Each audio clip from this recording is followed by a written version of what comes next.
Et deux invités ce matin. Bonjour Général Trinquant. Bonjour. Ancien chef de la mission militaire française auprès de l'ONU. Le général Yann Gravette, est aussi avec Bonjour, nous. monsieur. Bonjour. Vous serez bientôt nommé commandant de la zone de défense Est.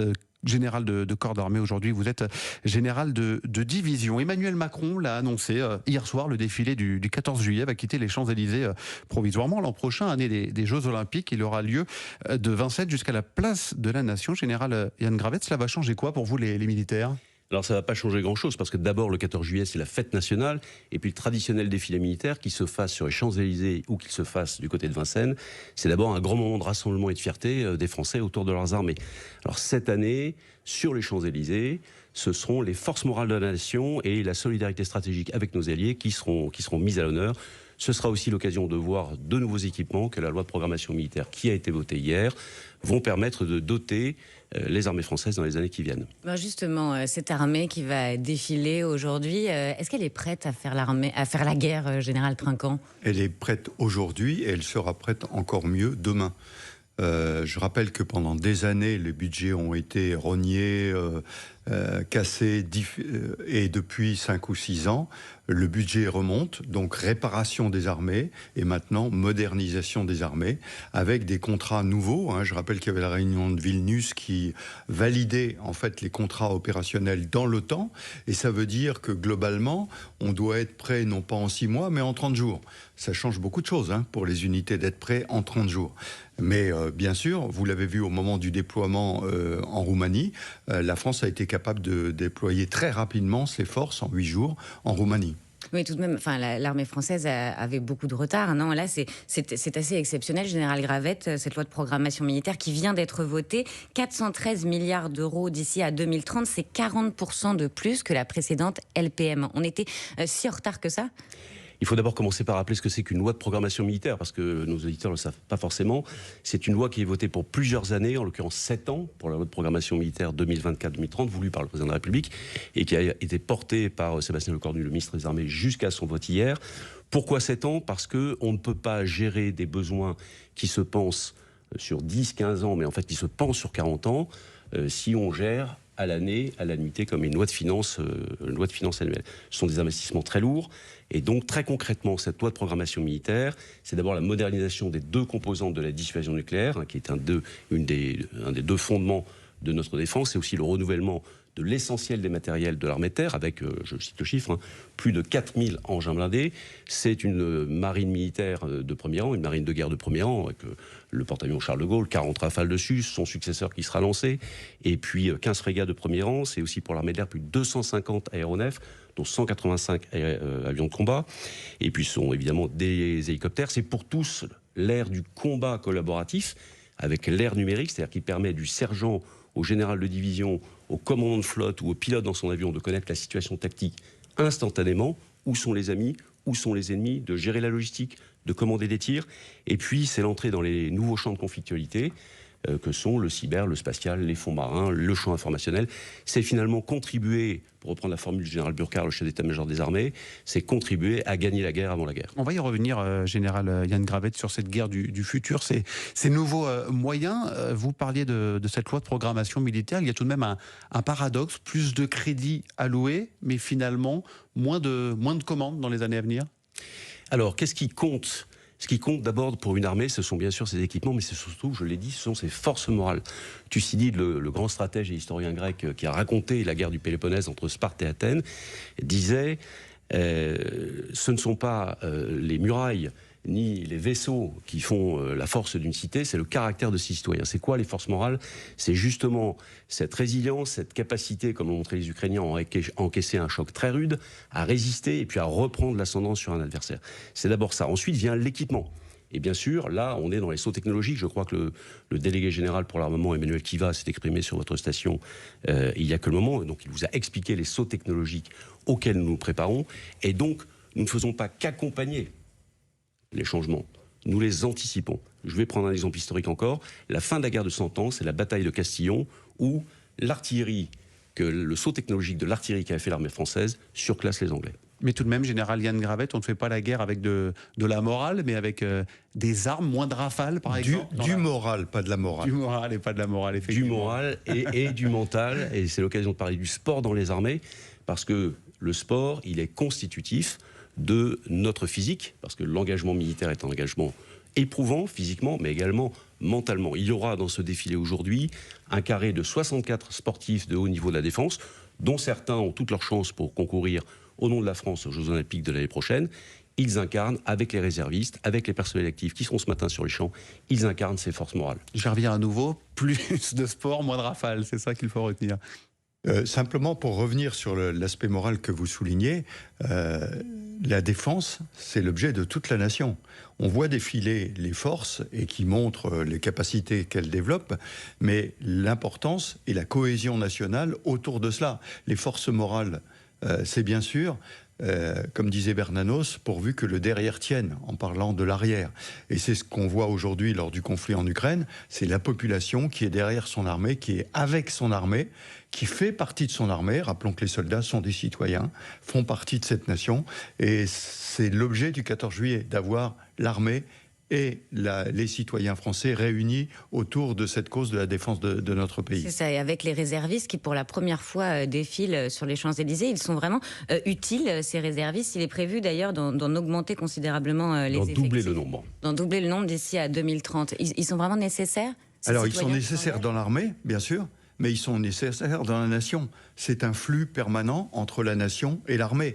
Et le fait de doubler ces effectifs montre bien ce que nous venons de démontrer sur les forces morales et sur le fait qu'on a besoin d'avoir ce flux permanent entre la nation et les armées. Mais bien sûr, ils ont un rôle aussi dans les armées très important. Vous évoquiez l'Ukraine il y a un instant, général Dominique Trinquant. On va parler de l'Inde également à l'honneur cette année pour ce défilé sur les Champs-Élysées. On revient après le fil info, 8h40. Elia Bergel. Arman Soldin, le journaliste tué en Ukraine en mai, fait chevalier de la Légion d'honneur à titre posthume. Il est mort à 32 ans dans une attaque de roquettes alors qu'il travaillait comme coordinateur vidéo de l'agence France Presse. 3 personnes intervenues lors de l'attaque au couteau d'Annecy le mois dernier sont également distinguées dans cette promotion du 14 juillet. L'AS Monaco ne fait pas de commentaires après les révélations de France Info concernant l'ouverture d'une enquête pour viol qui vise Wissam Ben Yedder. 2 femmes ont porté plainte. Elles accusent l'attaquant français et son petit frère de leur avoir imposé des actes sexuels après une soirée cette semaine. Un vent de révolte souffle sur Hollywood. Après les scénaristes, les acteurs se mettent en grève. Cela devrait complètement paralyser la production de films et de séries. Ils réclament une revalorisation de leur salaire. Ce double mouvement social est une première depuis 1960. Les demi-finales des hommes à Wimbledon. En tennis, Novak Djokovic contre Jannik Sinner. Carlos Alcaraz face à Daniil Medvedev. Chez les dames, la finale opposera 11 jabbeurs à Marketa Vondrousova.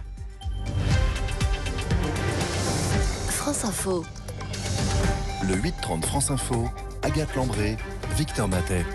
Toujours avec le général Trinquant, ancien chef de la mission militaire française auprès de l'ONU, et le général de division Yann Gravette, bientôt général de corps d'armée. On parlait, général Trinquant, du budget des armées qui est en nette augmentation. Est-ce qu'il y a une patte Macron sur ce budget par rapport à ses prédécesseurs ? Depuis le départ, depuis le premier quinquennat, le président Macron avait souhaité augmenter le budget des armées. Ceci faisait suite à 20 ans de dégringolade des budgets, non seulement des dégringolades des LPM, mais des dégringolades des budgets. C'est-à-dire qu'il n'y avait pas une année qui était effectivement, sur 5 années budgétaires, on en perdait une globalement. Depuis 5 ans, le budget, chaque année, est honoré à l'euro près. Donc oui, il y a une patte, mais qui correspond à un changement géostratégique. L'armée française était en opération, beaucoup, au Sahel, ailleurs. Elle avait besoin de ces budgets-là. On sait que c'était la menace terroriste à l'époque. Et aujourd'hui, c'est une autre menace. Et la succession de ces menaces amène à la réalité.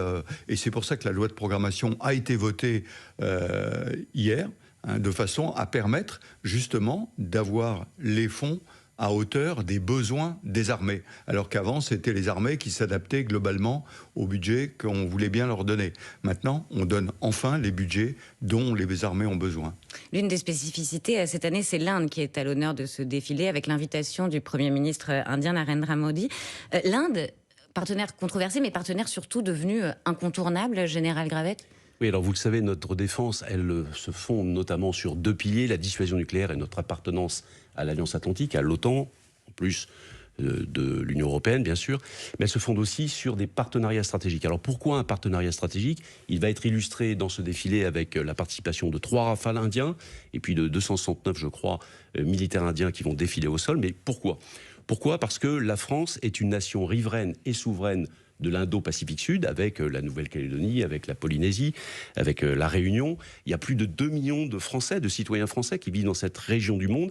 Et l'Inde est aussi une nation souveraine et riveraine de l'Indo-Pacifique au nord. Donc ce partenariat stratégique, c'est une évidence.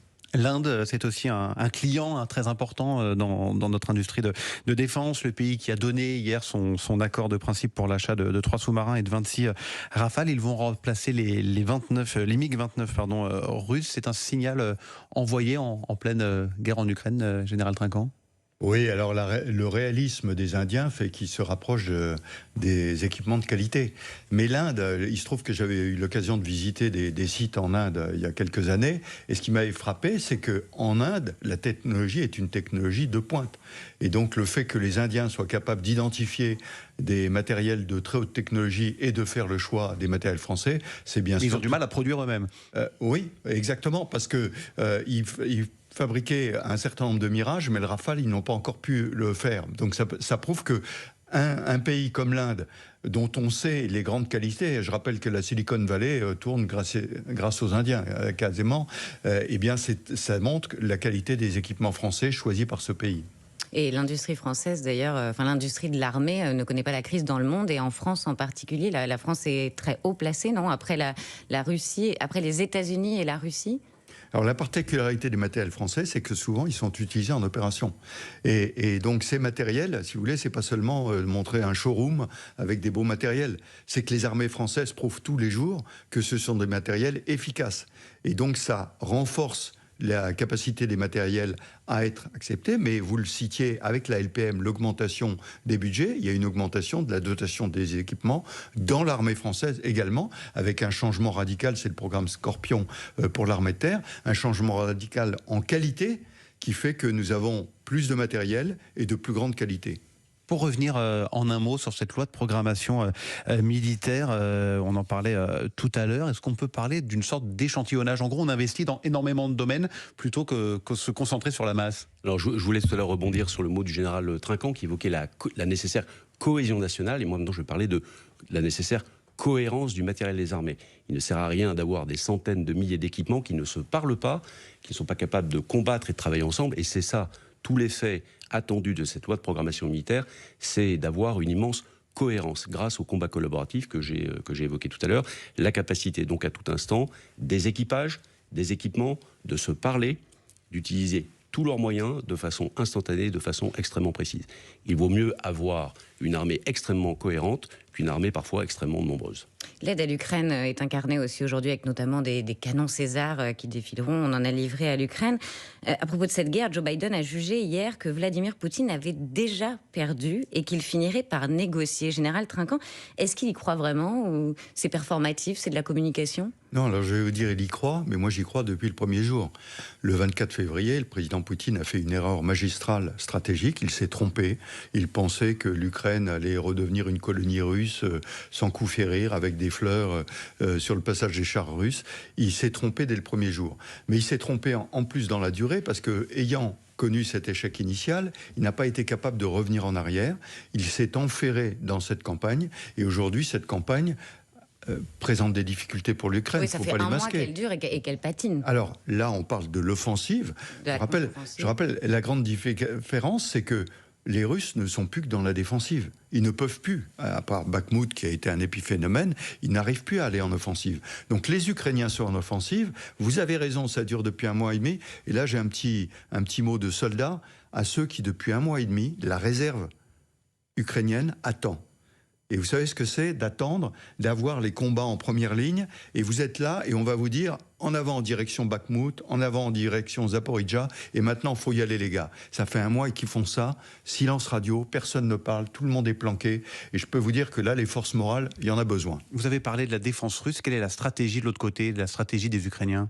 La stratégie des Ukrainiens, c'est d'aller sur ce rideau défensif russe, de trouver la faille, et quand il y a une faille, de rentrer dans cette faille et d'envoyer les réserves. C'est pour ça qu'actuellement, les Ukrainiens qui sont économes de leurs hommes ne les envoient pas au carton, si j'ose dire. Ils les économisent pour les envoyer vers une faille qui se rassure. C'est intéressant de voir que même dans le système russe, les gens s'en aperçoivent. Le général Popov a été démis de ses fonctions il n'y a pas longtemps. Il commandait dans la région de Zaporijjia et il a dit « Nous allons à la catastrophe. Nous allons à un vrai problème. L'armée russe a des problèmes. » Et les États-Unis ont annoncé la livraison d'armes à sous-munitions à l'Ukraine. C'est une décision controversée dans l'Union européenne parce que ces armes sont interdites par la Convention d'Oslo. Elles peuvent tuer, elles peuvent mutiler des civils. Général Gravette, est-ce que vous pouvez nous expliquer déjà qu'est-ce que c'est une arme à sous-munitions et pourquoi c'est controversé ? Alors, une arme à sous-munitions, c'est une arme qui va disperser de petites munitions qui ont vocation à exploser au sol, mais souvent, on le dit moins, qui vont polluer de grandes étendues et qui vont rendre le retour à une vie normale extrêmement difficile. Elles sont donc interdites par la Convention d'Oslo, dont la France est signataire. Bien sûr, nous ne produisons pas, nous ne vendons pas, nous n'utilisons pas d'armes à sous-munitions. En revanche, les États-Unis, la Russie, l'Ukraine ne sont pas signataires de ce traité. Mais pourquoi les États-Unis en ont livré alors ? Alors, 2 points. D'abord, il faudrait rappeler que les Russes l'utilisent depuis le début. Alors, on s'offusque aujourd'hui, mais bon, depuis le début, les Russes les utilisent. 2e point, aujourd'hui, il y a un problème de dotation en munitions pour les Ukrainiens.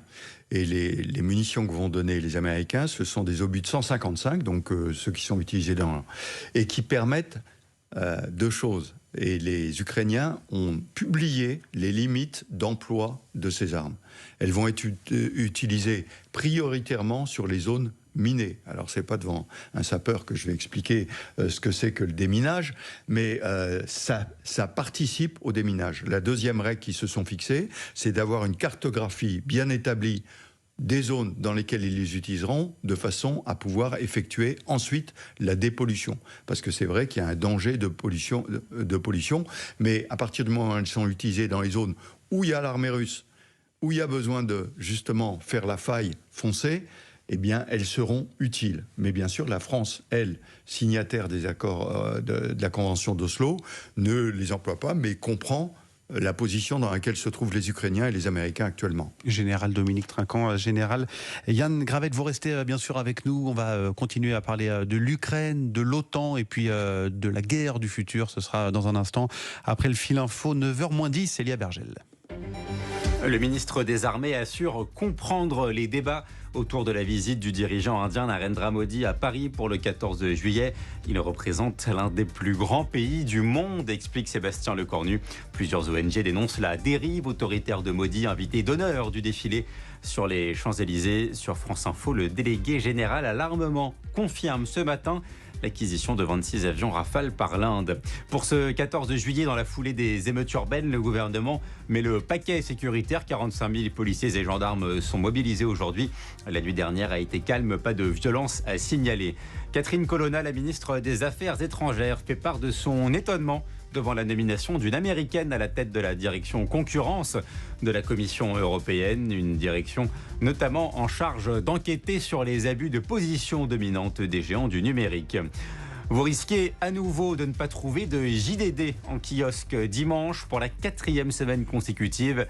Ça n'est jamais arrivé encore, alerte sur France Info un membre de la Société des journalistes de l'hebdomadaire. Les salariés du journal du dimanche s'opposent toujours à la venue de Geoffroy Lejeune, figure de l'extrême droite à la tête de la rédaction. La grève continue. France Info. Le 8-30 France Info, Agathe Lambré, Victor Matet. Toujours avec le général Trinquant, ancien chef de la mission militaire française auprès de l'ONU, et avec le général de division Yann Gravette, bientôt général de corps d'armée. Général Trinquant, les Ukrainiens adhéreront à l'OTAN, a déclaré le président américain hier, mais c'était après la déception de Volodymyr Zelensky qui aurait aimé obtenir un calendrier au sommet de Vilnius. Cette adhésion, elle est réaliste? Il s'y attendait vraiment à obtenir des gages, des jalons? Bon, à l'obtenir tout de suite, non. Alors, le président Zelensky est un grand communicant, donc il a fait du teasing. Vous savez, on pousse les sujets de façon à faire monter la pression, et puis après, on se satisfait de ce qu'on a. Non, il était impossible que l'Ukraine rejoigne l'OTAN tout de suite. Je rappelle qu'en vertu de l'article 5, tout pays attaqué, l'ensemble des pays se sont attaqués. Donc, si l'Ukraine faisait partie de l'OTAN, l'ensemble des pays de l'Union européenne seraient face à la Russie. Parce qu'il faut rappeler qu'aujourd'hui, l'OTAN n'est pas face à la Russie. L'OTAN est une alliance défensive qui défend les 31 pays, bientôt 32 avec la Suède, les 31 pays de l'OTAN. Le soutien à l'Ukraine, c'est l'objet de 51 pays, donc pas seulement l'OTAN, de l'Union européenne, qu'on oublie trop de citer. C'est l'Union européenne qui finance en partie, c'est pas l'OTAN. Donc il faut rappeler cette grande différence. L'OTAN, c'est fait pour défendre les pays qui y appartiennent. Aujourd'hui, l'Ukraine n'appartient pas à l'OTAN. En revanche, il y a beaucoup de pays qui appartiennent à l'OTAN également, qui bilatéralement aident l'Ukraine, et l'Union européenne qui aide l'Ukraine. Et Volodymyr Zelensky, d'ailleurs, le sait, il n'adhérera pas, son pays n'adhérera pas à l'OTAN tant que la guerre sera là. Mais il le sait bien, avec un danger. C'est si cette guerre se transforme en conflit gelé, ça peut durer longtemps, parce que l'Ukraine peut être longtemps en guerre. C'est pour ça qu'il faut qu'il remporte une victoire nette, de façon à pouvoir rejoindre l'OTAN. Mais cette perspective d'adhésion à l'OTAN, c'est réaliste, ou c'est juste un levier sur Poutine, une façon de faire pression sur Vladimir Poutine? Parce qu'on sait que, on aimerait qu'il y ait une négociation, et on se dit, alors dans la négociation, Volodymyr Zelensky pourra renoncer à l'OTAN en échange de territoire. Écoutez, je pense que si on en arrive à la négociation après une victoire ukrainienne ayant reconquis l'essentiel des territoires, le président Poutine ne sera pas exactement dans la même situation. Je pense qu'il y a un certain nombre de choses qu'il ne pourra pas imposer. D'ailleurs, sera-ce le président Poutine ou quelqu'un d'autre? Je n'en sais rien. Mais je pense qu'on change un petit peu de planète à partir de ce moment-là, au moins dans l'esprit des Russes. Parce que l'armée russe vaincue, ça va changer quand même beaucoup de choses. Général Yann Gravette, je voudrais qu'on dise un mot de l'armée du futur. On revient encore à cette loi de programmation militaire. Il y a des crédits qui seront alloués, on l'a dit, à la dissuasion nucléaire, mais également au cyber, à l'espace. À quoi ressemblera la guerre demain ? Elle ressemblera d'abord à l'exploitation des datas. Ce qu'on ne voit pas, impossible de faire défiler des données sur les Champs-Élysées. En revanche, elles irriguent tout. Nous les en produisons tous. Tous les militaires en opération, tous les équipements produisent des données, et c'est leur exploitation, et notamment au travers des outils d'intelligence artificielle, qui va former, qui va façonner le combat du futur. Il y aura évidemment des troupes au sol, des navires en mer, et puis sous la mer, qui devient un véritable enjeu, des satellites. Tout ça va former un ensemble cohérent qui va partager, traiter des données qui vont se terminer en effets cinétiques, c'est-à-dire des effets de destruction. Et ce que nous disait même tout à l'heure Emmanuel Kiva, le délégué général pour l'armement, eh bien, c'est que des dessinateurs, des auteurs de science-fiction étaient aujourd'hui employés en quelque sorte par l'armée pour essayer d'anticiper ce qui va se passer à l'avenir. Voilà, l'Agence de l'innovation défense, mais j'imagine qu'il en a parlé, a mandaté une équipe de science-fiction, on peut le dire comme ça, qui élabore des scénarios, qui réfléchit au futur, et des scénarios totalement disruptifs. C'était la 3e saison, je crois, le 29 juin dernier, où ils ont présenté de nouveaux scénarios, comme ils en avaient présenté donc en 2021, en 2021 et en 2022, qui nous permettent à nous militaires, qui réfléchissons grosso modo à une portée de 40 ans, d'anticiper sur ces scénarios, non seulement en termes d'équipement, mais en termes de façon de faire la guerre. Parce que la façon de faire la guerre, on le voit en Ukraine, elle a changé et elle va continuer à changer. Général Trinquant, la guerre en Ukraine a mis en lumière l'importance des drones dans la guerre. Est-ce que c'est un tournant, et est-ce que la France en a conscience, et en a conscience depuis longtemps? Oui, alors la France en a conscience, et c'est pas l'Ukraine. Il faut rappeler que les premières fois, c'était essentiellement au Levant. Et puis ensuite, ça a été dans la guerre entre l'Azerbaïdjan et l'Arménie, où on a vu vraiment la puissance des drones. Donc, Globalement, pas la France, mais l'Europe avait pris un peu de retard sur les drones, mais maintenant ce retard est rattrapé et les budgets vont permettre de l'avoir et d'avoir des drones de toutes dimensions. On parle du drone d'observation, des drones tactiques, des drones stratégiques, opératifs, des drones capables de tuer. Il y a tout cet ensemble qui est une gestion extrêmement compliquée et qui, dans le combat en Ukraine, a pris toute sa place et prend toute sa place aujourd'hui dans la loi de programmation militaire. Et quelle place pour l'intelligence artificielle, Général Gravette? Alors l'intelligence artificielle est en train de conquérir toute sa place. Je ne vais pas aller très profondément dans cette affaire parce qu'évidemment c'est couvert par un certain nombre de secrets, mais je peux vous dire que nous faisons un effort majeur dans ce domaine avec deux conditions qui sont la souveraineté et la discrétion de l'emploi que nous faisons et que nous allons faire de plus en plus de l'intelligence artificielle dans le cadre, je l'ai dit, de ce combat collaboratif qui est parti et qui englobe l'espace cyber. Et ce sera le mot de la fin. Merci à tous les deux d'être venus sur France Info.